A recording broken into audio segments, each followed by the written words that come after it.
Welcome back. Today we will be talking about selection from a same group with replacement and without replacement, along with the factorial. We'll start with replacement first. So if we're pulling from the same group, we can just repeat the multiplication principle over each one. So for example, say we are randomly pulling notebooks from a shelf. We'll say we have 15 notebooks on the shelf and we will give up after 5 tries. So the way we would write this with the multiplication principle is 15 times 15 times 15 times 15 times 15. Or, a much easier way to write this is as 15 to the 5th. So this gives us a formula for this. We can say S of n, where S is selection and n is the number of tries. We can say that a to the n, where a is the number of things we can select from and n is the number of tries we'll have.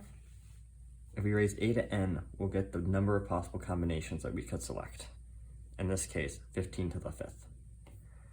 So now for practice, try doing this with randomly checking computer files. We'll say there is 100 files and we'll give up after 15 tries. Okay. So with 100 trials, after 15 tries, we will have 100 times 100 all the way out to 15, or 100 to the 15th, which is a lot. 100 to the 15th is 1 times e to the 30th. So that is without selection. But now we will cover if we do not replace. So this is assuming that we put the notebook back or the computer file doesn't go away and it can be selected again. Now we'll try this without selection. So say we are pulling the notebooks from the shelf time, but we're not putting them back. So the first time, there's 15 notebooks. The second time, there's only 14. And the third time, there's 13, and then 12, and then 11. This is, in a way, a factorial.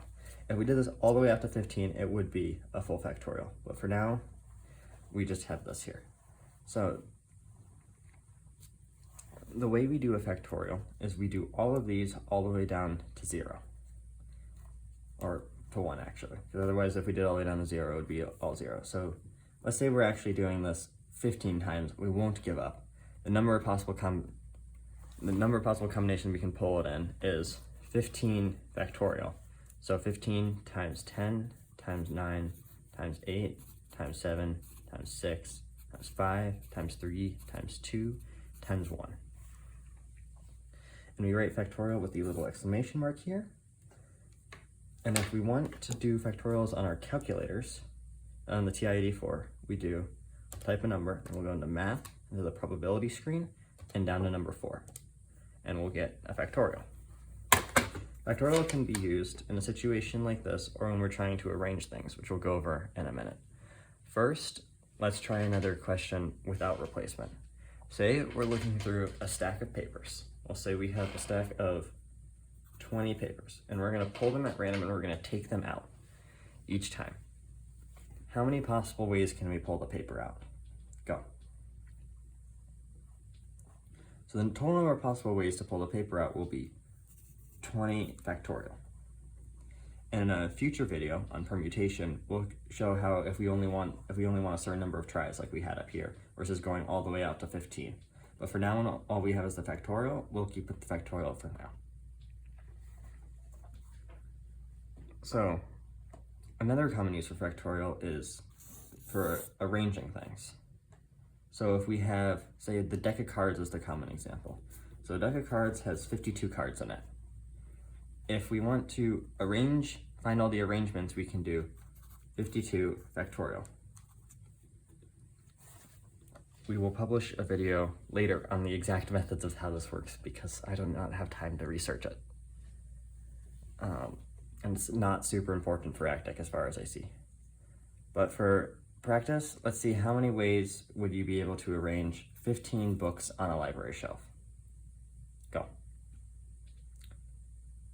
So if we want to arrange 15 books on the library shelf, it would be 15 factorial, which is pretty simple, exactly the same as the other one. These are all pretty simple. So finally, we will go over the factorial of 0 because it can be kind of important and isn't super intuitive at first. The factorial of 0 doesn't really make a lot of sense because how do you count down to 1 from 0? But we say the factorial of 0 equals 1. There's two ways to think about this. There's a more intuitive way and a more rigorous way.